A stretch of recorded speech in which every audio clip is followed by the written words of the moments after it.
मा विद्विषावहै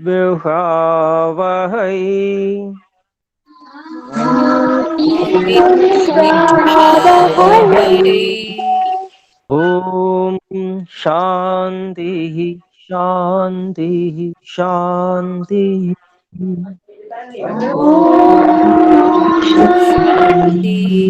शांति शांति शांति।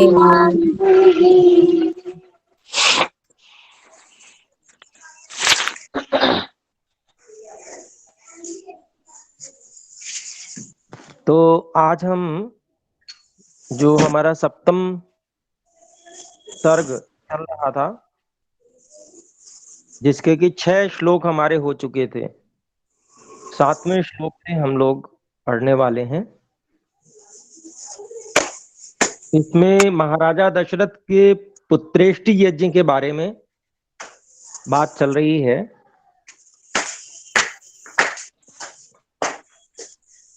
हम में से जिन्होंने भी अनम्यूट कर रखा है, कृपा करके वे सभी म्यूट पर चले जाएं।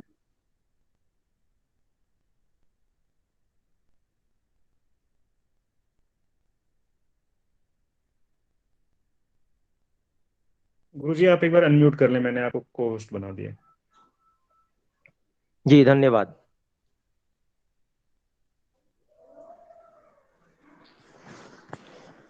तो हम 8वां श्लोक नहीं, 7वां श्लोक देखेंगे। मैं बोल रहा हूं, सप्तम सर्ग, बालकांड का सप्तम सर्ग और 7वां श्लोक। एवं सुसत्कृतस्तेन सहोषित्वा नरर्षभः सप्ताष्टदिवसान् राजा राजानमिदमब्रवीत्। अन्वय देख, इसका पहले पदच्छेद देखते हैं। एवं सुसंस्कृतः, सुसत्कृतः, सुसत्कृतः, संस्कृत नहीं है, गलत मैंने बोला। एवं सुसत्कृतः तेन सहोषित्वा नरर्षभः सप्ताष्टदिवसान् राजा राजानमिदमब्रवीत्। तो एवं सुसत्कृतः,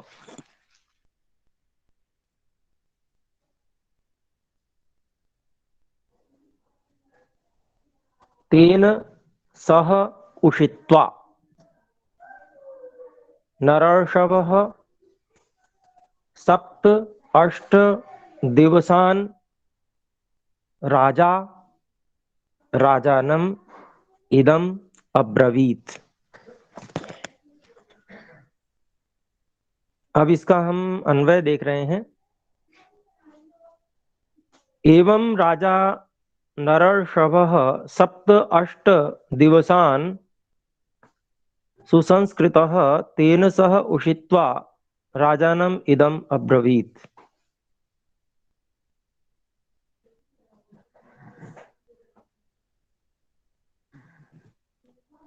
बहुत ज्यादा कुछ हमें बदलना नहीं पड़ा। तो अब इसका अभिप्राय देखते हैं। एवं राजा नरर्षभः, ऐसे इस प्रकार से जो राजा, जो मनुष्यों का स्वामी है, अर्थात महाराजा दशरथ, सप्त अष्ट दिवसान सुसत्कृतः, 7-8 दिनों तक अच्छी प्रकार से सत्कार किया गया, सुसत्कृतः। तेन सह उषित्वा, उसके साथ में रहकर, जो राजा रोमपाद थे उनके साथ में रहकर राजा रोमपाद को इदम अब्रवीत, ये उन्होंने कहा।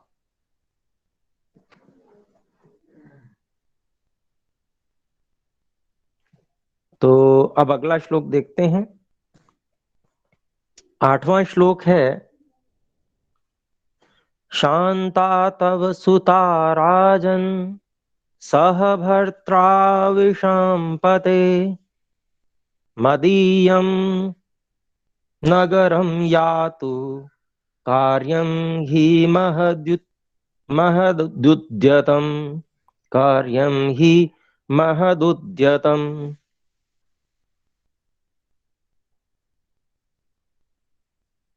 अब इसका हम एक एक शब्द, वैसे तो अलग ही है।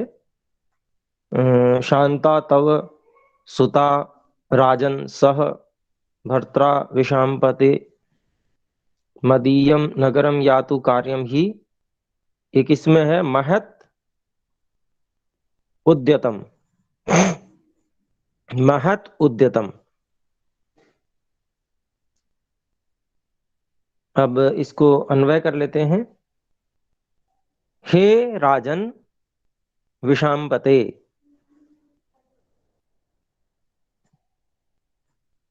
तव सुता शांता स्वभर्त्रा सह मदीयम नगरम यातु यतः तत्र महत् कार्यम ही उद्यतम।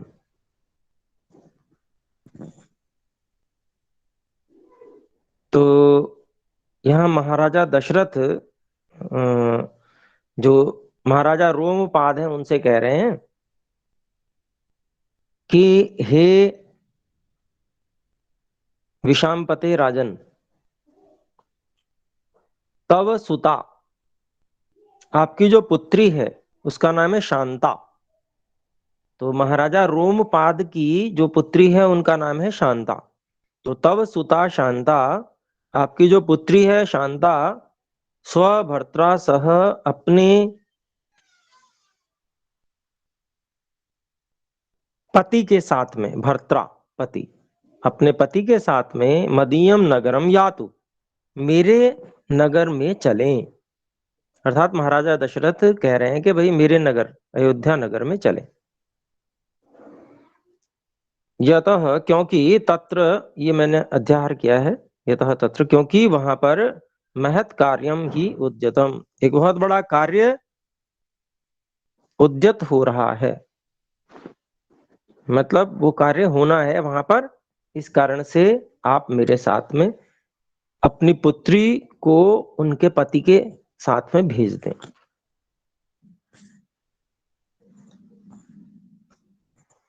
देखिए कितना सुंदर तरीका है कि राजा रोमपाद बड़े हैं तो उनसे पहले अनुमति ली जा रही है, सीधे जो विद्वान है उनसे बात नहीं की, और उनसे जो है पहले अनुमति ली जा रही है, फिर उसके बाद में, क्योंकि पहले जो बड़े होते थे उनकी कोई भी बात टाली नहीं जाती थी, तो पहले उन्हीं से निवेदन किया राजा रोमपाद से। तो आगे अगला 9वां श्लोक देखते हैं।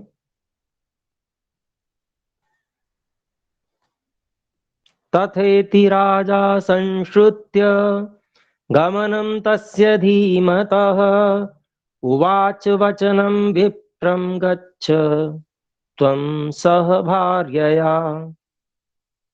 तो इसमें भी पद ज्यादा पदच्छेद की आवश्यकता नहीं है, फिर भी देख लेते हैं। तथा इति राजा संश्रुत्य गमनं तस्य धीमतः उवाच वचनं विप्रं गच्छ त्वं सह भार्यया। तथा इति, तो अब इसका अन्वय देखते हैं। तो राजा रोमपाद, रोमपाद, राजा रोमपाद, रोमपाद का अध्याहार किया हमने। राजा रोमपाद तथा संश्रुत्य तस्य धीमतः गमनम इति पुनः विप्रम वचनम उवाच यत् त्वं भार्यया सह गच्छ।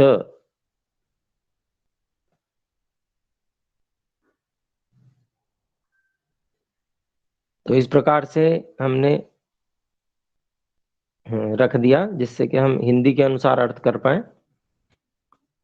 तो राजा रोमपाद तथा संश्रुत्य, उस प्रकार से सुनकर, जो महाराजा दशरथ की बात उन्होंने सुनी, तो राजा रोमपाद उस प्रकार से सुनकर तथा संश्रुत्य तस्य धीमतः गमनम इति, के उन बुद्धिमान यानी के जो ऋष्यशृंग उनके जो दामाद हैं, कि उनको जाना है, तस्य धीमतः गमनम, उन्हीं का मुख्य विशेष कार्य होगा यज्ञ आदि में, इति पुनः फिर विप्रम वचनम उवाच, तो उन ऋष्य श्रृंग जो विप्र हैं, ब्राह्मण हैं, वचनम उवाच, उनसे बात कही, यत् कि त्वम भार्यया सह गच्छ, कि भाई आप अपनी पत्नी के साथ जाइए। तो अनुमति दे दी। महाराजा दशरथ उनके विशेष मित्र हैं और उन्होंने इस प्रकार से सीधे उनको ऐसा नहीं कहा, बल्कि निर्देश किया, जो ऋषि श्रृंग जो हैं उनको, अपने दामाद को। तो 10वां श्लोक देखते हैं। ऋषिपुत्रः प्रतिश्रुत्य तथेत्याह नृपं तदा स नृपेणाभ्यनुज्ञातः प्रययौ सह भार्यया। तो ऋषिपुत्रः प्रतिश्रुत्य, ऋषिपुत्र ने, अब इसको हम वो करेंगे पदच्छेद। ऋषिपुत्रः प्रतिश्रुत्य तथा इति आह, तथेत्याह को तथा इति आह कर दिया। फिर नृपम तदा स नृपेण अभि अनुज्ञातः प्रययौ सह भार्यया।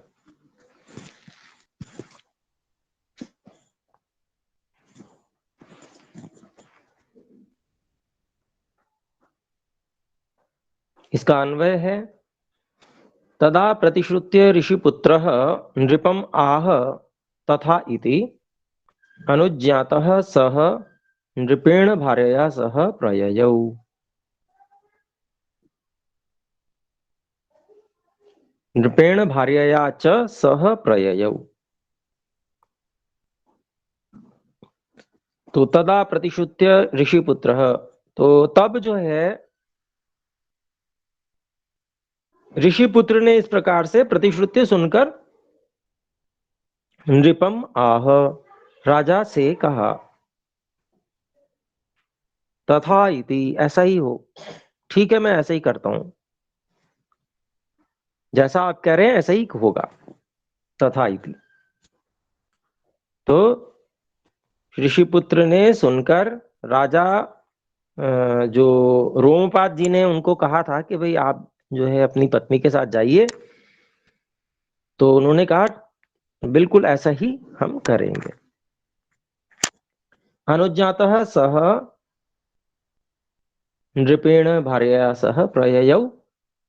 तो इस प्रकार से जानकर, जाना हुआ, जो ऋषि श्रृंग जी हैं, ऐसे इस प्रकार के जाने हुए, वे नृपेण, यहाँ पर जो नृप आए हैं वो महाराजा दशरथ हैं, उन महाराजा दशरथ के साथ भार्यया च सह, पत्नी के साथ में प्रययौ गए। तो इस प्रकार से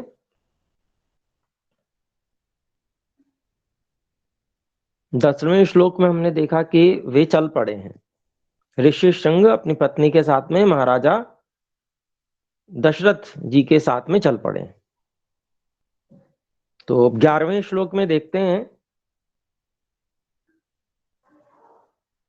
ततः सुहृद मापृच्छ्य प्रस्थितो रघुनंदनः कृतकृत्यं तदात्मानं मेने तस्योपवाहनात्।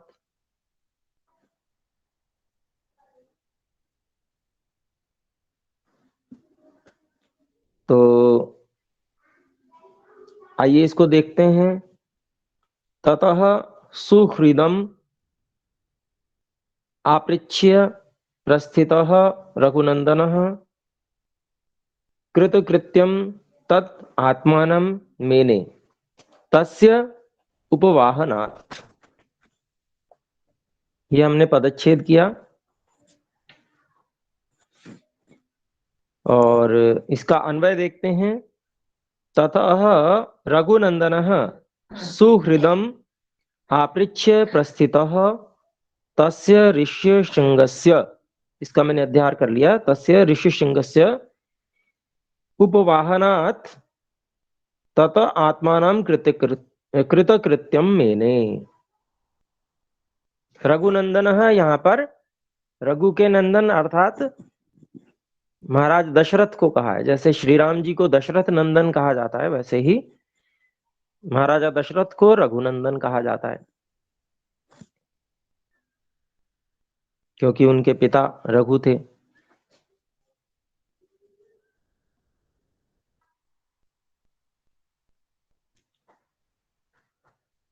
तो इसका अभिप्राय क्या हुआ? ततः रघुनंदन,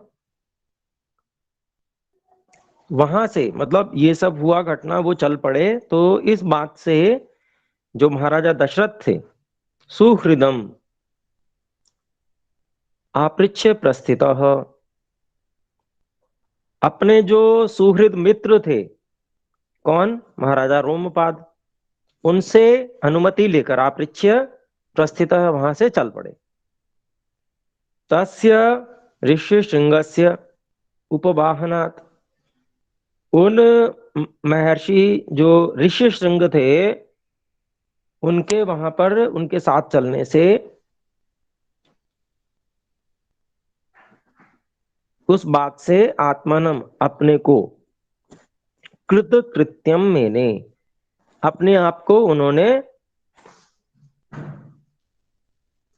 अपना प्रयोजन सिद्ध हुआ ऐसा माना कि जिस प्रयोजन से मैं वहां पर गया था वो प्रयोजन मेरा पूरा हुआ। उसी को कृतकृत्य, प्रयोजन पूरा होना, कृतकृत्य होना ये कहते हैं। तो ऐसा मान लिया उन्होंने। अब 12वां श्लोक देखते हैं।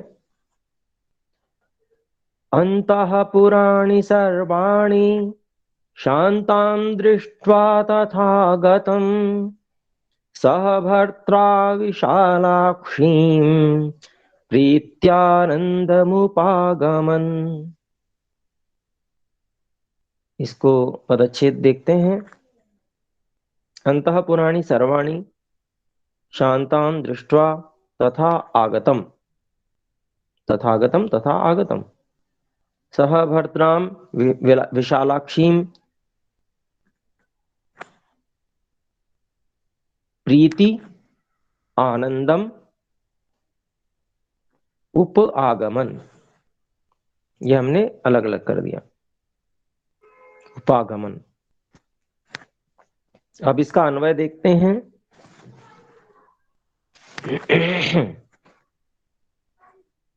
भर्त्रा सह विशालाक्षीं शान्तां तथा आगतं दृष्ट्वा सर्वाणि अंतः पुराणि प्रीति आनंदम उपागमन।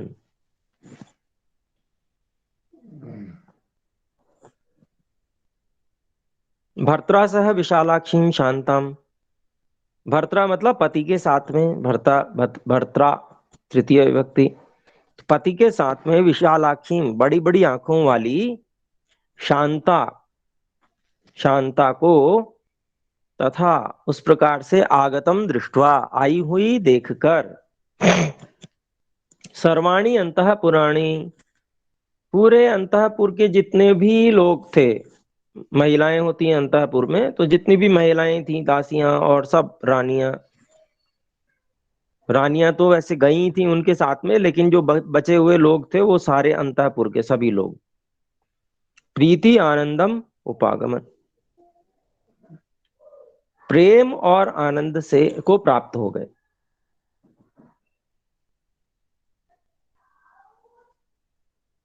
तो इस प्रकार से बहुत खुश हो गए वो कि भाई ऐसे ऐसे ये दोनों लोग हमारे साथ रहने आए हैं। तो 13वां श्लोक जो अंतिम है इस सप्तम सर्ग का, वो देखते हैं। पूज्यमाना च ताभिः सा राज्ञा चैव विशेषतः उवास तत्र सुखिता कञ्चित् कालं सह द्विजः। उवास तत्र सुखिता कञ्चित् कालं सह द्विजः।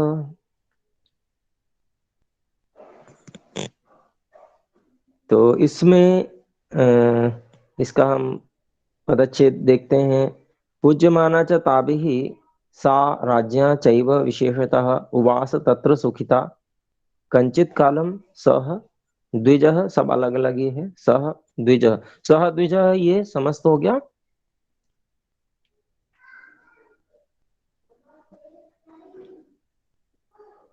तो आइए देखते हैं, अन्वय देखते हैं। 13वें श्लोक का अन्वय है।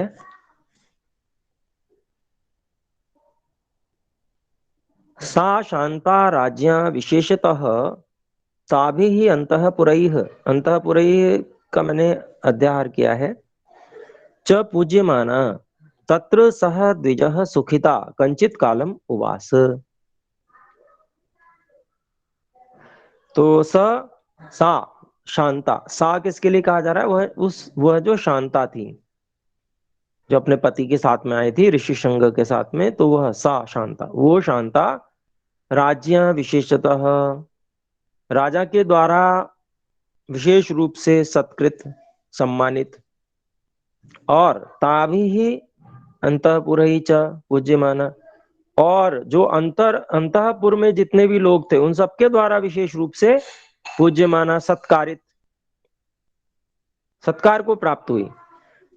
तत्र सह द्विजः, वहां जो है सह द्विजः अपने पति ब्राह्मण जो ऋषि शृंग थे उनके साथ में सुखिता कंचित कालम उवास। तो सुख पूर्वक वे अपने पति के साथ में कुछ समय रहीं। तो ये यहाँ पर इस सर्ग की समाप्ति हुई, और इसमें वर्णन है बस जो मार्ग में पहले तो उनको लेने गए महाराजा दशरथ, जो ऋषि शृंग जी थे उनको लेने गए, और उसके साथ में जो उनकी पत्नी थी शांता, उनके साथ में वे यज्ञ कराने के लिए साथ में महाराजा दशरथ के लिए आए, और उनके साथ वहां रहे, सुख पूर्वक रहे। पहले सत्कार होता था, ऐसे नहीं जी हाँ जी आए हो तो बस ठीक है जल्दी से काम करो और जाओ, वैसा कुछ नहीं था। तो उसमें पहले उनका सत्कार हुआ, अच्छे से उनको वहां रखा गया, फिर उनसे अपनी इच्छा की बात की गई।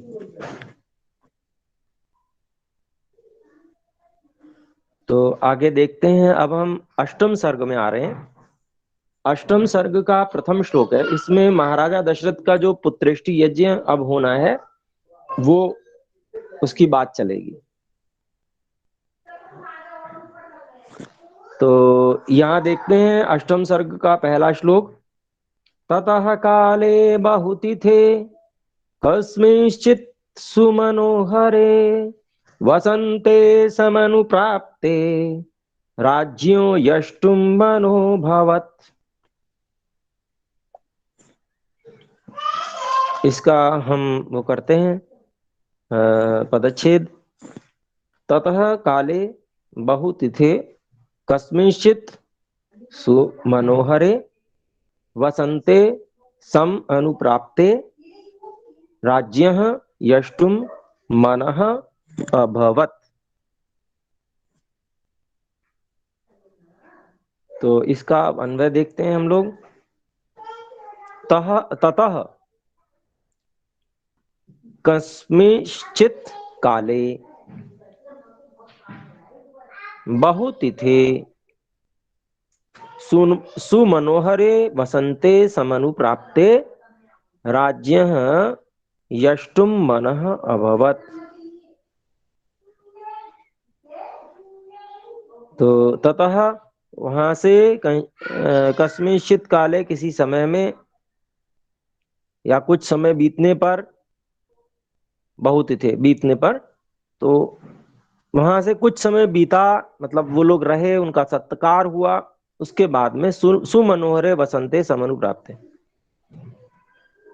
तो वसंत ऋतु जो सुमनोहर होती है, बहुत अच्छी होती है, उस वसंत ऋतु के अच्छी प्रकार से प्राप्त होने पर राज्य है राजा के द्वारा, या राजा का यष्टुम, राज्य है राजा का यष्टुम, यज्ञ करने के लिए मनः अभवत, इच्छा हुई। तो राजा की यज्ञ करने के लिए इच्छा हुई कि अब ये वसंत आ गया है, इतने अच्छा मौसम है, अब हमें यज्ञ करना चाहिए। तो अब दूसरे श्लोक पे आते हैं हम लोग। ततो अब्रवीदृश्य सिंहम राजा दशरथस्तदा कुलस्य वर्धनम त्वं तु कर्तुमर्हसि सुब्रत। तो इसका आपका वो करेंगे पहले पदच्छेद। ततः अब्रवीत ऋष्यशृंगम राजा दशरथः तदा कुलस्य वर्धनम त्वं तु कर्तुम अर्हसि सुब्रत। ये मैंने अलग अलग कर दिया।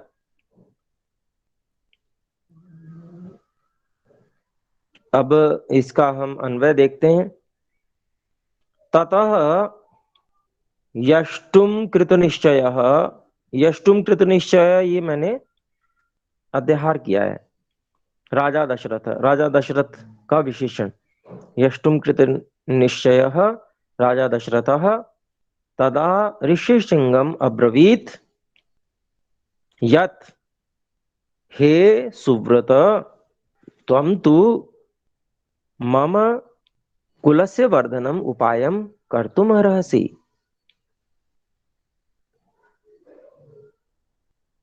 तो यहां पर फिर देखें, ततः, तो अब जो कथा आगे चल रही है उस कथा को बता रहे हैं महर्षि वाल्मीकि। वहां से यष्टुम कृत निश्चय, यज्ञ करने के लिए जो मन में निश्चय बना चुके हैं ऐसे राजा दशरथ तथा ऋषि सिंहम अब्रवीत, राजा दशरथ ने तब ऋषि सिंह जी को अब्रवीत कहा।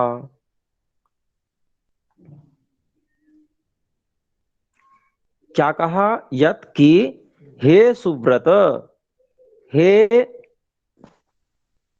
उत्तम व्रतों को धारण करने वाले ऋष्यशृंग जी, ऐसे ही विशेषण से संबोधित किया जाता था पहले। आर्य कहा जाता था, सुव्रत कहा जाता था, इस प्रकार से सम्मान देने के लिए। तो हे उत्तम व्रतों को धारण करने वाले ऋष्यशृंग जी, त्वम तु आप तो मम मेरे कुलस्य वर्धनम उपायम, उपायम का अध्यार किया हुआ है मैंने, कुल के वर्धन, कुल को बढ़ाने के उपाय को कर तुम रसी, कर सकते हो। तो इस प्रकार से उन्होंने अपनी इच्छा को उनके सामने रखा, ऋषि महर्षि ऋषि श्रृंग जी के सामने। तो आइए अब तीसरा श्लोक देखते हैं अपने लोग। अष्टम सर्ग का तीसरा श्लोक।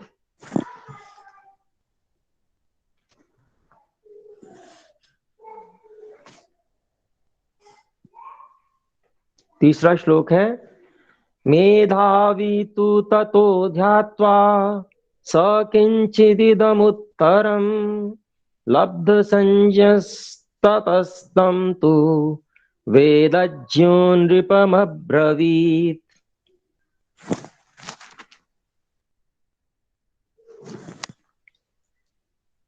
तो यहां पर इसका हम अब वो कर लेते हैं पदच्छेद। मेधावी तु ततः ध्यात्वा स किंचित इदम उत्तरम लब्ध संज्ञः ततः तम तु वेदज्ञः नृपम अब्रवीत अब्रवीत। तो तीसरे श्लोक का अपने लोग अन्वय करते हैं।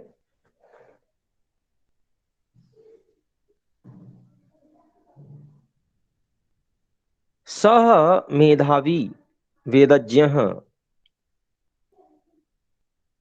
तो ये जो प्रथमा एक वचन के हैं उनको हम बिल्कुल कर्ता के स्थान में ले आए। सह मेधावी वेदज्ञः तु ततः किंचित ध्यात्वा लब्ध संज्ञः भूत्वा। भूत्वा का मैंने अध्यार किया। ततः उत्तरम इदम तु तम नृपम अब्रवीत। तो पहले क्या करते हैं, पहले सुना उन्होंने कि महाराजा दशरथ ने क्या कहा, ध्यान दिया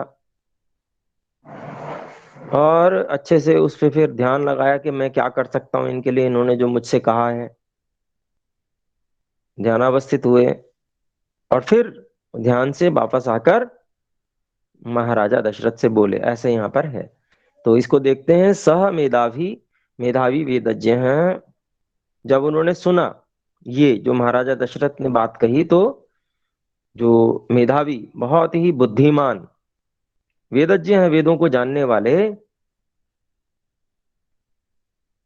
ततः किंचित ध्यात्वा, उन्होंने तो वहां से थोड़ा सा ध्यान करके, जब उन्होंने सुना तो ध्यानावस्थित हो गए, मग्न हो गए, एकदम थोड़ा सा विचार मग्न हो गए। ध्यात्वा लब्ध संजय भूतवा, फिर उसके बाद में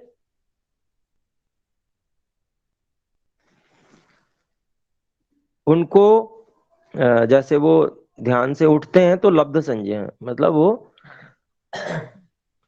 ज्ञान की स्थिति में आ गए, बातचीत करने की स्थिति में आ गए। ऐसा होकर लब्ध संजय भूतवा ततः, वहां से उत्तरम इदम तु तम नृपम, यह उत्तर उन राजा को, उन राजा दशरथ को अब्रवीत कहा।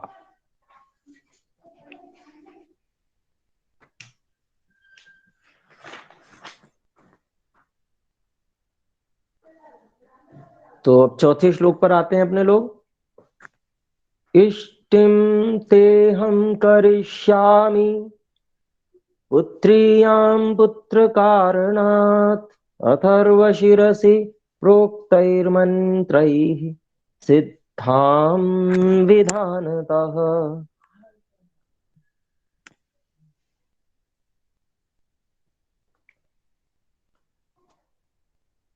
तो ये चौथा हमारा श्लोक है। इस चौथे श्लोक का हम पदच्छेद देखें। इष्टिम ते अहम, ते हमको ते अहम करिष्यामि पुत्र्यां पुत्र कारणात् अथर्व शिरसि प्रोक्तैः मंत्रैः सिद्धाम विधानता। ये पूरे अलग अलग ही हैं लगभग लगभग। अब इनका हम अन्वय देखते हैं। तो हम पहले इसमें अध्याय कर लेंगे, हे राजन, क्योंकि वो बोलने जा रहे हैं। पिछले श्लोक में ही कहा गया ना कि वो उन्होंने महाराजा दशरथ से कहा, तो जब कहेंगे तो कुछ ना कुछ संबोधन करेंगे, तो इसलिए हमने अध्याय किया। हे राजन, अहम ते अथर्व शिरसि प्रोक्तैः मंत्रैः सिद्धाम पुत्र कारणात् विधानतः पुत्र्याम इष्टिम करिष्यामि।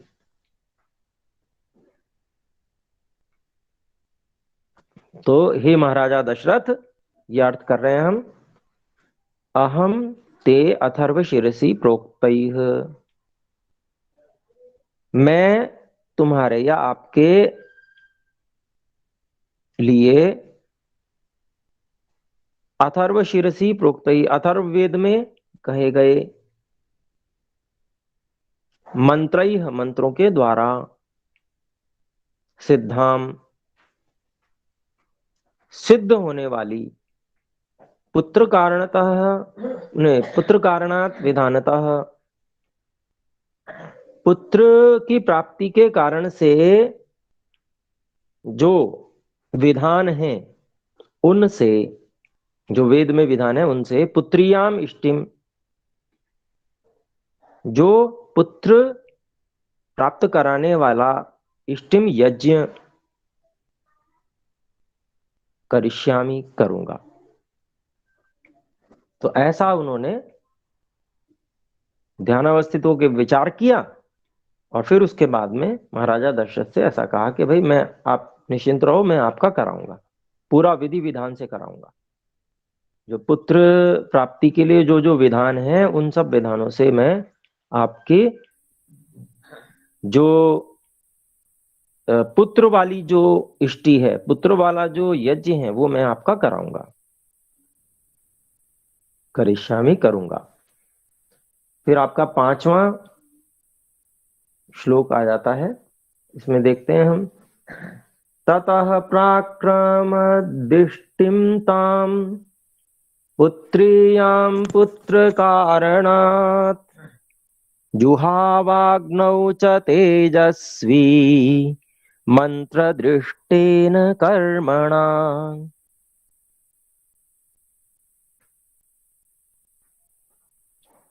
तो इसको हम देखें, इसका पदच्छेद। ततः प्राक्रमत इष्टिम ताम पुत्रियां पुत्र कारणात् जुहाव अग्नौ च तेजस्वी मंत्र दृष्टेन कर्मणा। और इसका अब हम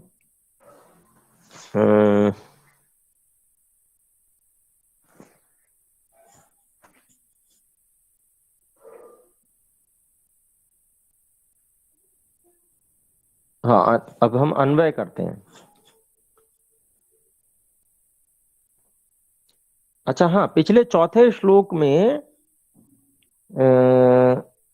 जो अथर्वशीरसी है, अथर्ववेद के मंत्रों में, तो इसमें एक टिप्पणी दे रखी है, देखिए नीचे पुस्तक में, तो अथर्ववेद का एक मंत्र दे रखा है, बड़े सरल से शब्द हैं, तो इस मंत्र को भी देख लेते हैं अपने। वो पुत्रेष्टि यज्ञ के लिए दिखाया गया है। ओम शमीमश्वत्थ आरूढ़स्तत्र पुंसवनं कृतं तद्वै पुत्रस्य वेदनं तत् स्त्रीष्वाभरामसि।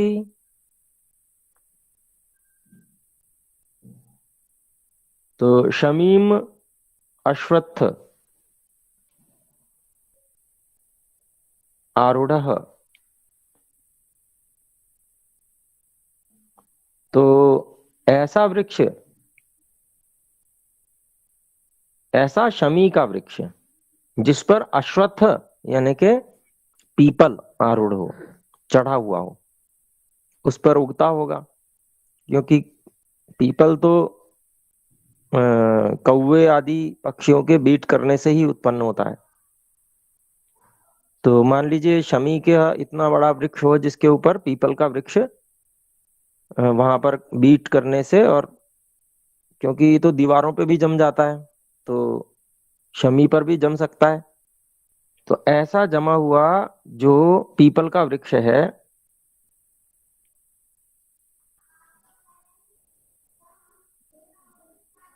तो वह जो है पुंसवनम कृतम, पुत्र उत्पन्न करने के लिए, पुत्र प्राप्ति के लिए उसका उपयोग किया जाता है।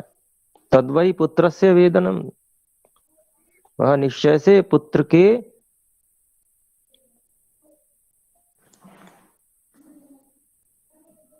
वेदनम तत् स्त्रीषु आभरामसि, कैसे पुत्र को प्राप्त किया जाता है उससे जानना होता है उसको। वेदनम तत् स्त्रीषु आभरामसि, और जो उस विधि विधान से जो औषध दी जाती है वो स्त्रियों को आभरामसि, अच्छी प्रकार से देते हैं। तो उससे जो है पुत्र की प्राप्ति होती है, पुत्र के लिए जो होता है। तो इस प्रकार से यहाँ पर भी दे रखा है।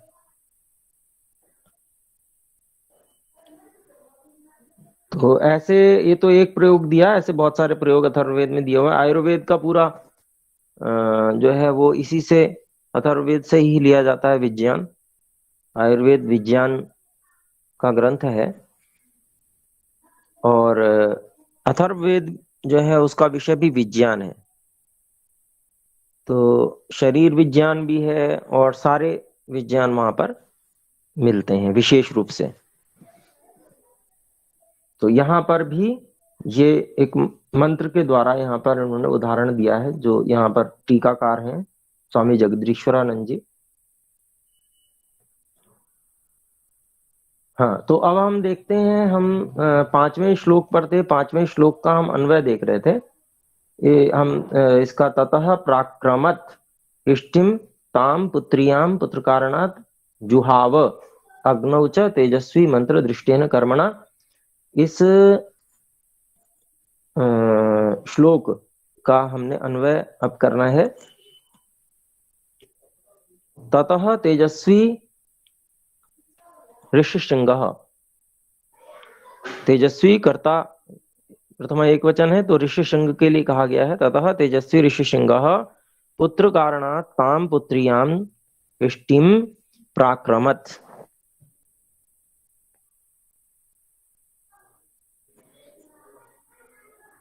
मंत्र दृष्टेन च कर्मणा सह अग्नौ जुहाव।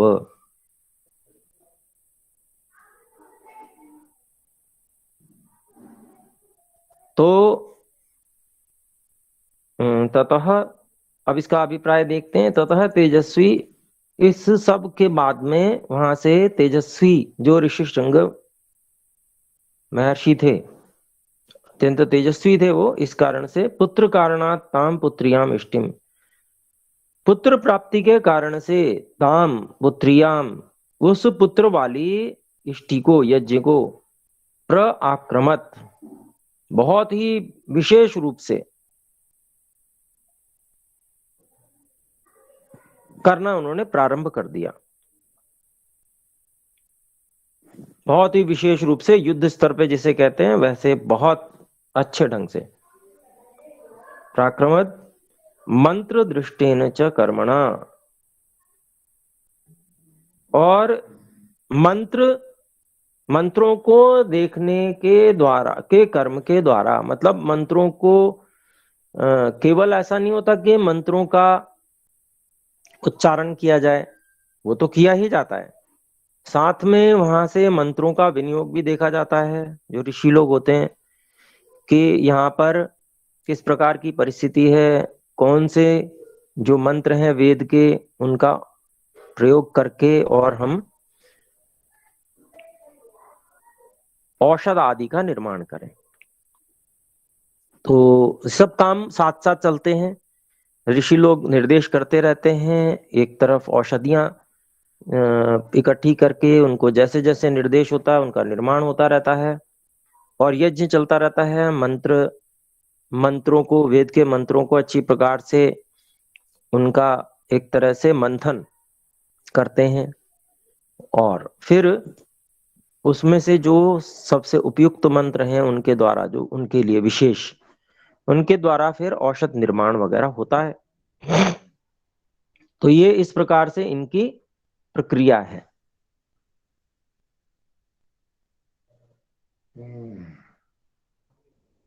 तो मंत्र दृष्टेन च कर्मणा, मंत्रों को देखने के कर्म के द्वारा, विधि विधान से। एक तो मंत्रों का पाठ होना होता है, तो केवल पाठ ही नहीं बल्कि मंत्रों से हमको औषधियों को भी देखना होता है, यानी कि यज्ञ में। और मान लीजिए अगर यज्ञों का कोई विशेष विधान है कि भाई इस तरीके से होना है, तो उस तरह से हो सकता है, लेकिन ऐसा विशेष विधान होता नहीं है, क्योंकि अलग अलग मनुष्यों की अलग अलग प्रकृति है।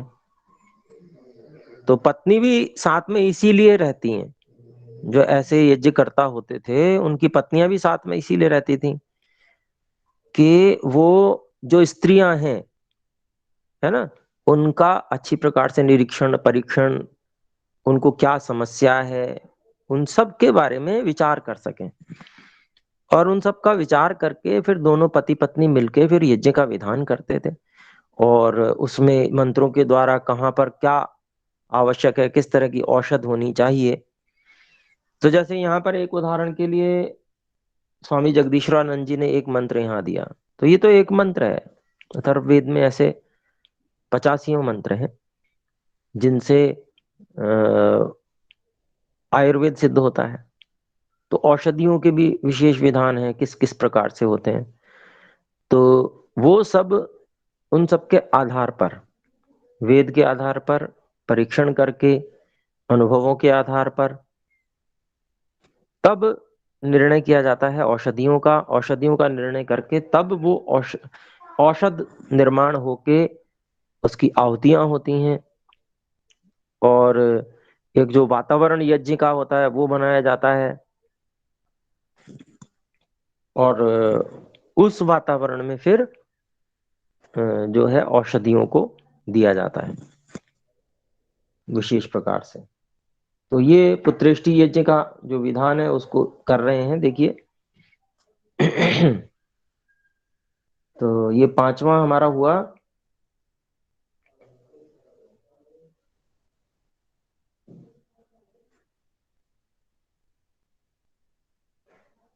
तो मंत्र दृष्टेन च कर्मणा अग्नौ जुहाव, उन्होंने जो है अग्नि में आहुतियां दी। तो महर्षि ऋष्यशृंग जो हैं वो अपने जितने भी उनके यज्ञ में सहायक होंगे उनके साथ में ये यज्ञ का पूरा आयोजन करते हैं। फिर आइए छठा, छठा और सातवां ये दोनों साथ में लिए गए हैं।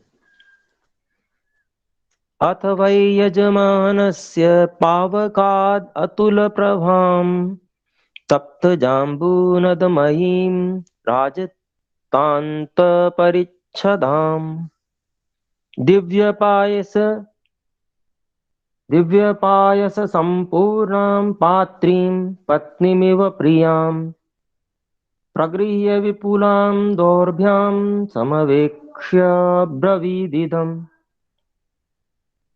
इसको फिर से मैं पढ़ता हूँ।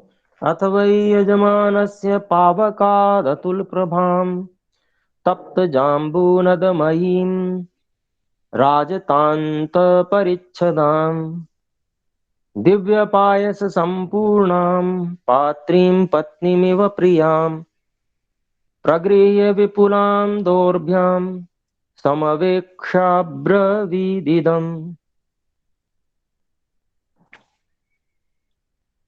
तो आइए इसका हम अन्वय, पहले हम इसको वो देखें, इसका एक एक पदच्छेद कर लें, पदों को अलग अलग कर लें। अथ वही यजमानस्य, यहां तक ठीक है। पावकात अतुल प्रभाम, पावकात अतुल प्रभाम। फिर आपका है तप्त, तप्त जाम्बू नदमयी और राजतांत परिच्छदाम। ये पूरे एक एक ही पद हैं। फिर है दिव्य पायस संपूर्णाम पात्रीं पत्नीम इव प्रियाम प्रगृह्य विपुलां दोर्भ्यां समवेक्ष्य अब्रवीत इदम।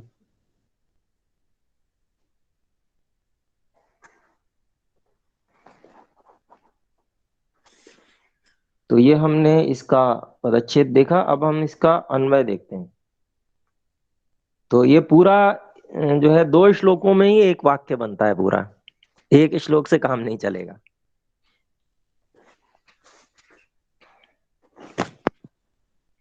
तो कहते हैं, देखिए अन्वय।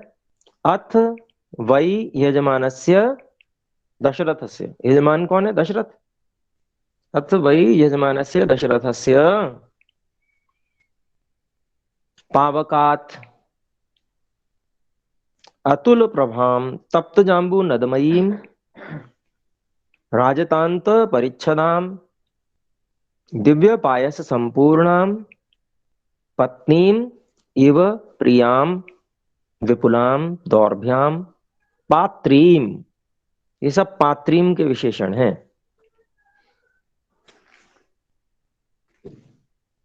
तो पात्रीम तो आपका दूसरे श्लोक में है ना? तो इस कारण से दोनों श्लोक लेना पड़ा। तो विपुलाम दौर्भ्याम पात्रीम प्रगृह्य समवेक्ष्य इदम अब्रवीत।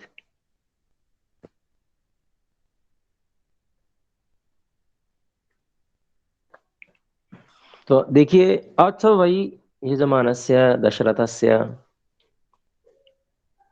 निश्चय से, वही निश्चय से, यजमानस्य दशरथ से, जो यजमान है ऐसे दशरथ का, पावकात, उनके, महाराजा दशरथ के पावकात, पावकात अग्नि से। तो कौन सी अग्नि होती है? जो जिससे यज्ञ कर रहे हैं वही अग्नि होती है। वो कौन सी होती है? आहवनीय अग्नि होती है, जिससे यज्ञ किया जाता है प्रतिदिन। पहले जो दोनों समय यज्ञ किया जाता था हर परिवार में, तो राजा के यहाँ भी होता था। तो उसी अग्नि की बात कर रहे हैं। तो उस यज्ञ अग्नि से, जिसमें वो सब आहुतियां दे रहे थे, जो महर्षि ऋषि श्रृंग और उनके साथी, तो उस अग्नि से पावकात अतुल प्रभाम, जिसकी बहुत अधिक प्रभा है, जिसमें बहुत अधिक चमक है, बहुत अधिक, जिसके कहेंगे कि चारों ओर जिसका प्रकाश फैल रहा है, ऐसा अतुल प्रभाव। अतुल मतलब आप जानते ही हैं, जिसकी तुलना ना की जा सके, ऐसे प्रभाव वाला। तप्त जाम्बू नदमयीम,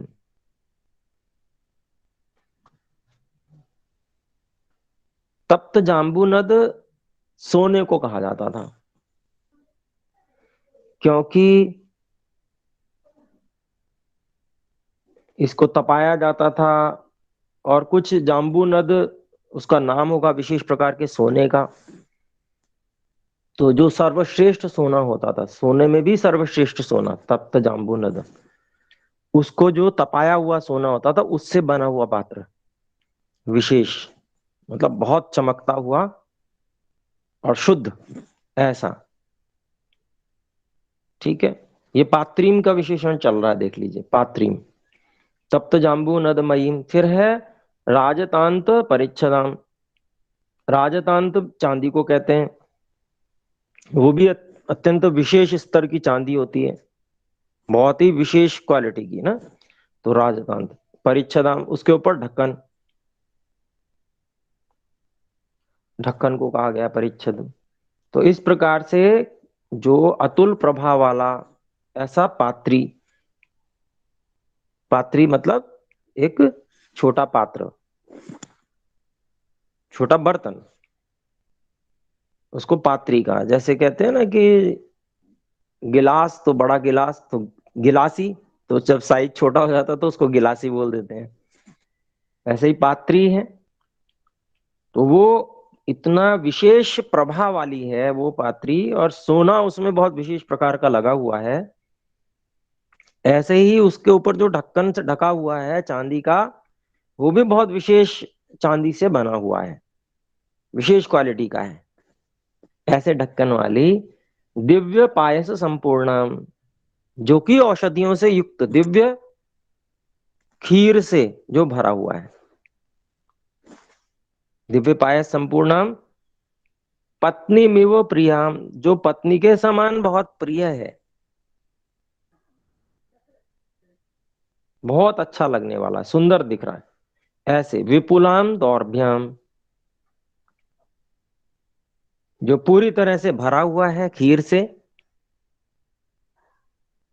और औषधियों से पूरी तरह से संतृप्त है, ऐसे दोनों हाथों को लेकर पात्रीम, उस पात्र को प्रगृह लेकर समवेक्ष्यम, उसको देखते हुए, उस पात्र को देखते हुए, इदम अब्रवीत, तो ऋष्यचंद्र सिंह जी ने महाराजा दशरथ से ये कहा।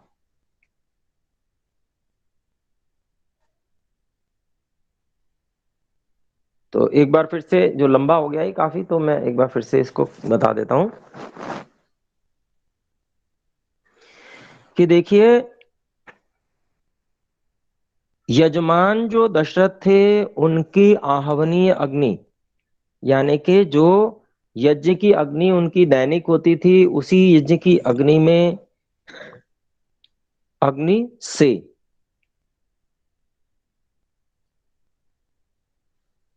औषध आदि तैयार की गई।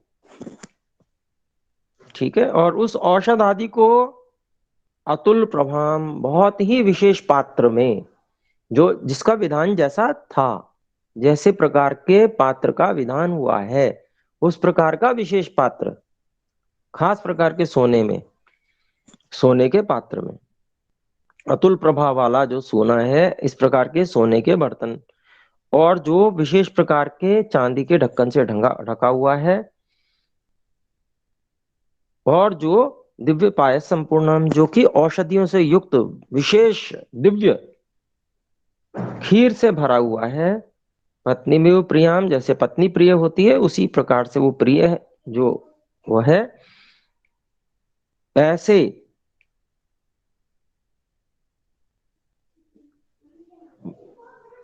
सब प्रकार से जो विपुल, सभी प्रकार से जो उसके अंदर जो गुण होते हैं, वो संपूर्णता से भरे हुए, और दोनों हाथों से उस पात्र को, पात्री को हाथ में लेकर समवेक्ष, अच्छी प्रकार से देखते हुए, ऋषि सिंह जी ने महाराजा दशरथ को इदम अब्रवीत, यह कहा। तो इस प्रकार का उन्होंने पहले पूरा काम किया, पूरी मेहनत की, कौन से मंत्र के द्वारा यहाँ पर कार्य होना चाहिए, कौन से आपके किस तरीके से कौन सी औषधि सबसे उपयुक्त है, वो सब मंत्र दृष्टेन, मंत्र को देखकर, मंत्र को अनुभव करके, मंत्र किस मंत्र से होगा, ये सब देखकर उन्होंने औषध का निर्माण किया, और फिर यज्ञ के माध्यम से, क्योंकि यज्ञ के प्रति बड़ी विशेष श्रद्धा होती है, तो दोनों बातें होती हैं, एक तो औषध भी बहुत अच्छी होनी चाहिए, और औषध के प्रति बहुत अधिक विश्वास भी होना चाहिए। तो यज्ञ के माध्यम से वो जो औषध थी वो प्रदान की गई महाराजा दशरथ को। तो अभी देना तो अगले मंत्र में होगा, अभी तो उनको, उसको देख कर उन्होंने कहा है, केवल अभी कहना शुरू कर रहे हैं। तो समय हो गया, अपने इसमें से कुछ पूछना चाहे तो पूछ सकते हैं।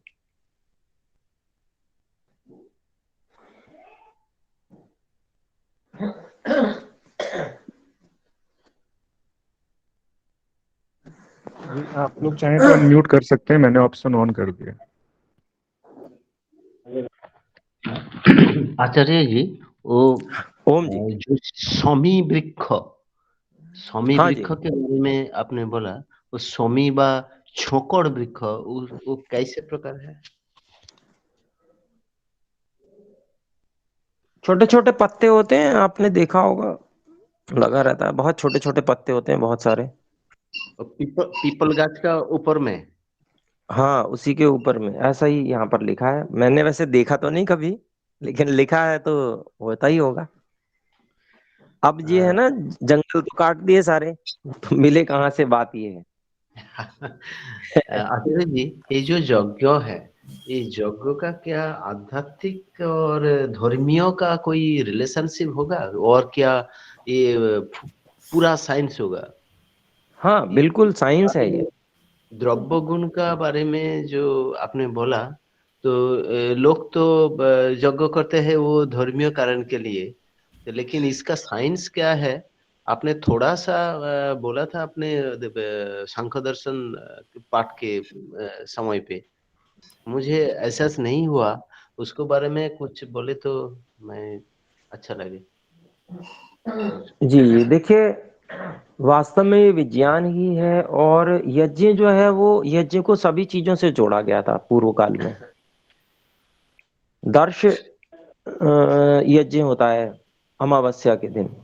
हर 15 दिन में सभी पशुओं को देखा जाता था, पशुओं का यज्ञ होता था वो, है ना। तो वहां पर एक मैनेजमेंट था पशुओं के विषय में, क्योंकि हमारी जो संस्कृति रही है उसमें पशुओं का विशेष स्थान रहा है, और पशुओं से काम भी लिया जाता रहा है।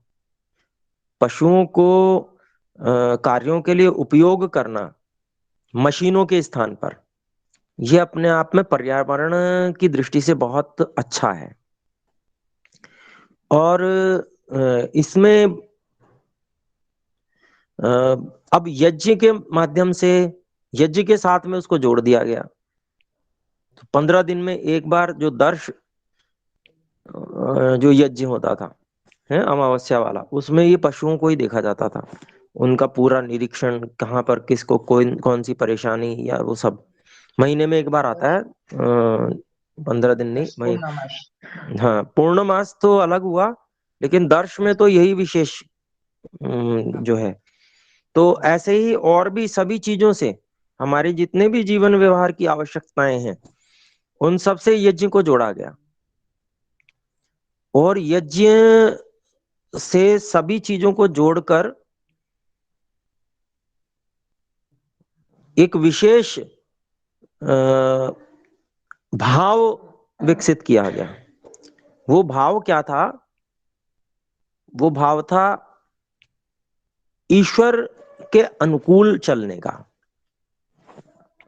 जब व्यक्ति यज्ञ, यज्ञ का अर्थ जो होता है मुख्य रूप से परोपकारी होता है, सबका उपकार, सबको, सबके लिए सबसे अच्छा होना, सब कार्य अच्छे होने, यही है यज्ञ।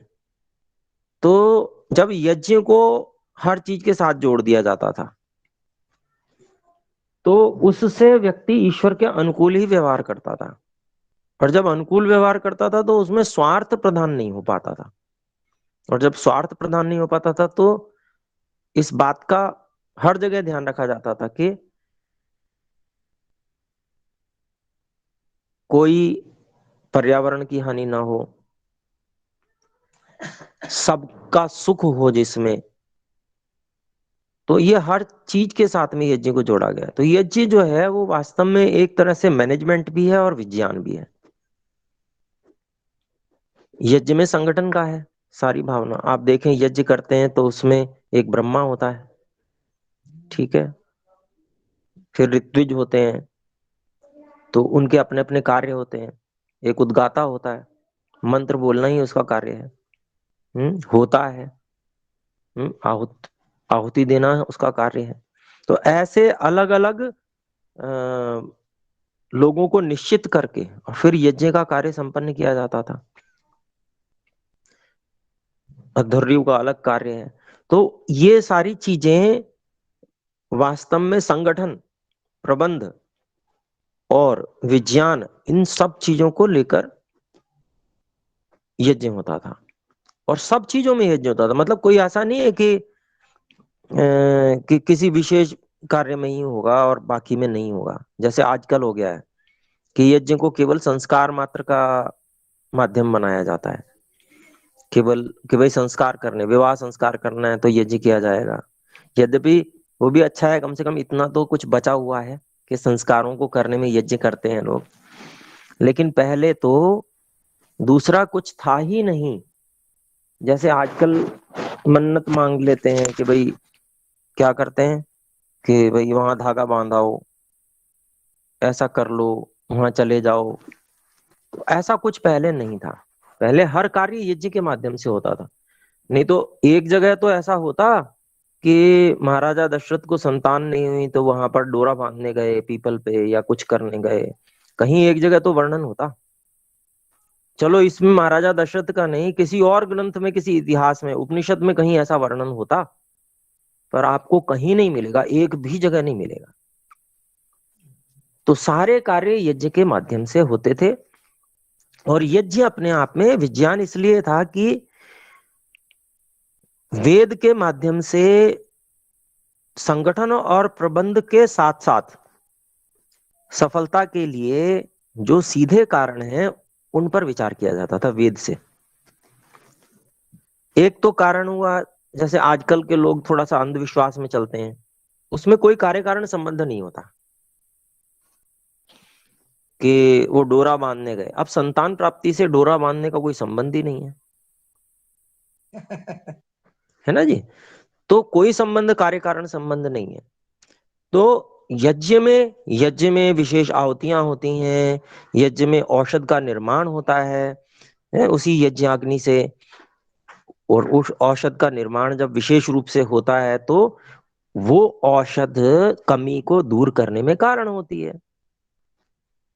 ये तो आज भी सबके साथ है। कोई व्यक्ति अगर कोई रोगी होता है तो औषध लेता है, औषध रोग को दूर करने में कारण है। तो ये सीधा कारण है। तो सीधा कारण होना यही विज्ञान है।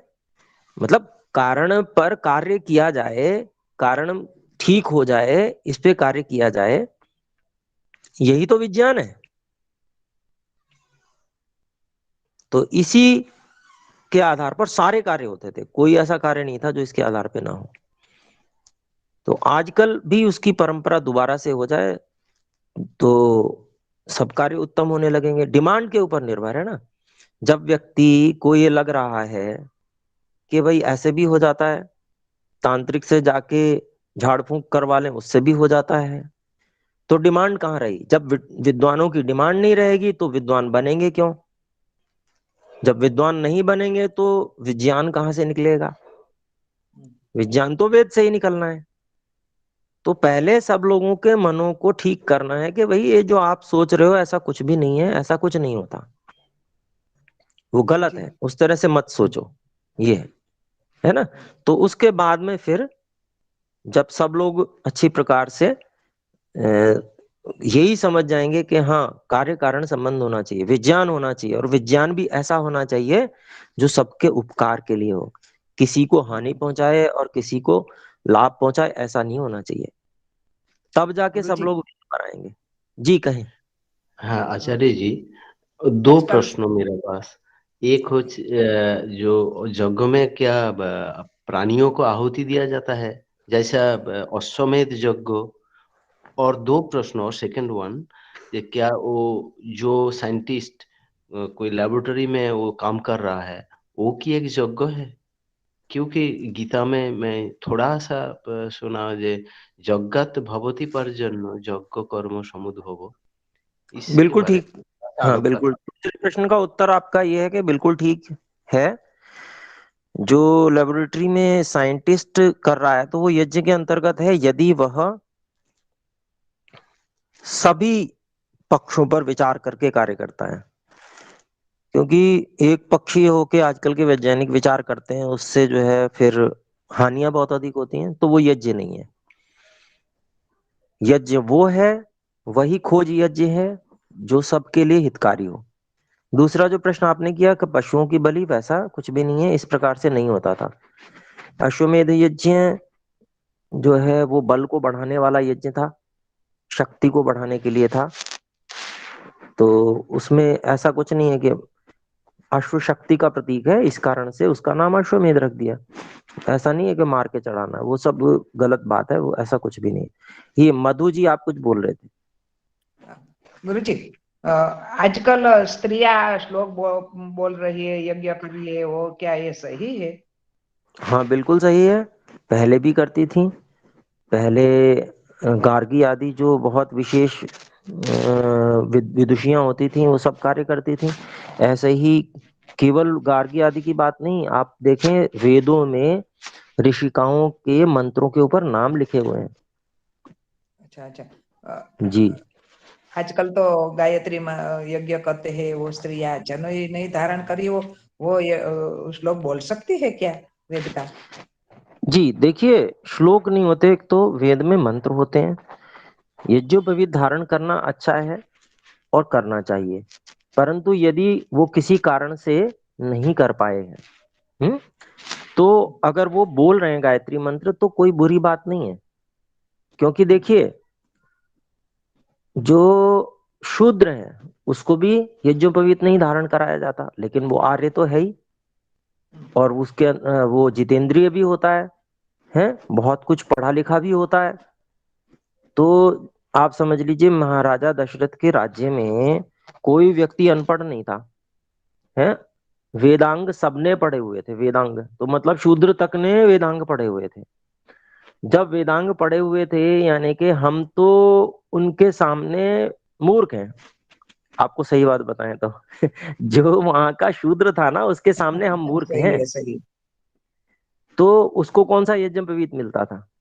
लेकिन वो सारे कार्य वो कम से कम अपनी भक्ति तो करता था, अपने स्तर पे बैठ के संध्या उपासना करना सब सब लोग करते थे। शूद्र है इसका मतलब वो संध्या उपासना नहीं करेगा, ऐसा थोड़ी है, सब लोग करते थे, तो लेकिन ऐसा कुछ भी नहीं। लेकिन हाँ जी। जने तो त्रिवर्ग भी धारण कर सकते थे ना? जी, जो जो ब्राह्मण क्षत्रिय वैश्य हैं वे जनेऊ धारण करते हैं, उनके लिए विधान है। जी, तो इसलिए कोई ऐसा नहीं है कि आज अगर स्त्रियां गायत्री मंत्र पढ़ रही हैं तो क्या है, ईश्वर का दिया हुआ मंत्र है, ईश्वर को संबोधित कर रहे हैं, ईश्वर से उत्तम बुद्धि की याचना कर रहे हैं, यही तो अर्थ है उसका। तो कोई बुरा नहीं है, करना चाहिए। जब बुद्धि अच्छी बनेगी तभी तो सारा समाज आगे बढ़ेगा। उत्तम जी बुद्धि की याचना करना ये आवश्यक है सभी के लिए। जी। नमस्ते। जी नमस्ते जी। तो ओम। अभी हाँ जी, ओम। कहिए कहिए। गुरु जी, मैंने सुना है कि शूद्र भी जनेऊ पहनते थे किसी जमाने में। देखिए शूद्र के लिए विधान तो नहीं है, लेकिन ऐसा होता था कि मान लीजिए शूद्र का बालक है, वो गुरुकुल में पढ़ने गया और उसने मेहनत करी और वो योग्यता उसकी बन गई, अच्छी बन गई। मान लीजिए वो वैश्य किसी वैश्य के यहाँ पढ़ने के लिए गया, क्योंकि पहले सब स्तर के गुरुकुल होते थे, सभी स्तरों के। तो वैश्य के यहाँ गया मान लो पढ़ने के लिए, उसने पढ़ाया, उसने देखा कि ये तो बहुत अच्छा प्रतिभाशाली है, तो वो क्या करेगा, तब उसको वो यज्ञोपवीत देगा। वो यज्ञोपवीत देकर फिर उसको अपने यानी रखेगा, वो भेजेगा क्षत्रिय या ब्राह्मण के यहाँ, वहां पर जाएगा, वो अन्य गुरुकुल में जाएगा। तो अब उसके माता पिता वो नहीं रहे जो शूद्र थे, अब उसके माता पिता वो जो वैश्य हैं वो हो गए, उन्होंने ही उसको जनेऊ दिया। अब वो वहां आगे जाके पढ़ेगा, बड़ी जो ऊंची विद्या वो पढ़ेगा, है ना, उत्कृष्ट वाली। तो ये तरीका था पहले। पहले ऐसा नहीं कि जो शूद्र में पैदा हो गया तो हमेशा शूद्र ही रहेगा, ऐसा नहीं था। ये तो मनुस्मृति वगैरह सभी ग्रंथ और सभी जगह ये बात आती है। शूद्रो ब्राह्मणतामेति ब्राह्मणश्चेति शूद्रताम, ये आता है ना, कि जो ब्राह्मण है वो भी शूद्रता को प्राप्त हो जाता था, वेद नहीं पढ़ेगा ब्राह्मण तो शूद्र बन जाएगा। ब्राह्मणों निष्कारणो षडंगो वेदो ध्येयो जयेश्च, ये मैं महाभाष्य का वचन है। ब्राह्मण के लिए कोई कारण नहीं है कि वो इसलिए उसको वेद पढ़ना चाहिए, 6 अंग पढ़ने चाहिए, उसके लिए तो कारण ही नहीं है कोई कि किस लिए पढ़ना चाहिए। उसके लिए केवल ब्राह्मण होने के लिए ये आवश्यक है कि उसको 6 अंग उपांग और वेद पढ़ने चाहिए। ब्राह्मण होने के लिए, अस्तित्व मात्र के लिए ये आवश्यक है। नहीं पढ़ेगा तो शूद्रता को प्राप्त हो जाएगा। ऐसा कुछ नहीं है यहाँ पर वैदिक संस्कृति में कि जन्मना गुरुजी, जन्मना हाँ, जायते शूद्र। हाँ जन्म से सभी शूद्र ही होते हैं। अब बच्चे को देख लीजिए, चाहे ब्राह्मण का हो, अगर मल त्याग किया है उसने उसी में लेथन करेगा वो, उसको इतनी अकल थोड़ी है, आपको हम्म हटाना पड़ेगा वहां से उसको। हम्म तो ये बच्चा है, वो तो उसको क्या समझ है, वो कोई ब्राह्मण थोड़ी है, वो तो बच्चा है। तो फिर आगे चल के उसको अगर उत्तम संस्कार मिल जाते हैं, माता पिता के यहाँ भी तो 5 वर्ष रहता है बच्चा, कम से कम 5 से 8 वर्ष तो रहता ही है। इतने समय में भी जो विदुषी माता और पिता होते हैं, अगर वो बच्चे में अच्छा वो है सीखने का, तो वो सब बहुत कुछ सिखा देते हैं। तो उसको बहुत सारे संस्कार, उठने बैठने की रीति, व्यवहार करने का तरीका, ये सब कुछ जो विदुषी माता पिता होते हैं वो सिखा देते हैं। तो वो विशेष हो जाता है बच्चा, बस इतने से ही विशेष हो जाता है। बहुत सारी विद्या भी सिखा देते हैं। आजकल आप देख लीजिए कितने ही बच्चे 3-3 साल के होते हैं, अष्टाध्यायी पूरी सुनाते हैं यूं करके, कहीं से बोल दो उससे आगे बोलना शुरू कर देंगे। तो माता पिता को इतनी जागरूकता है ना कि बच्चे में मस्तिष्क है, इसको कहाँ लगाया जाए, कैसे लगाया जाए, सिखा देते हैं पूरी बचपन गीता में ही रटा देते पूरी गीता पढ़ते हैं। हैं। गीता भी पढ़ लेते हैं, कितने बच्चे हैं। तो ये समझना, और जो विद्वान माता पिता हैं वो इस प्रकार से समझ के करते हैं। तो चलिए फिर, आज समय बहुत हुआ। एक क्वेश्चन हो रहा है। जी कहें। ऐसा था कि मैं बचपन में मुझे देखा है मैंने बाबा वगैरह को कि वो जनेऊ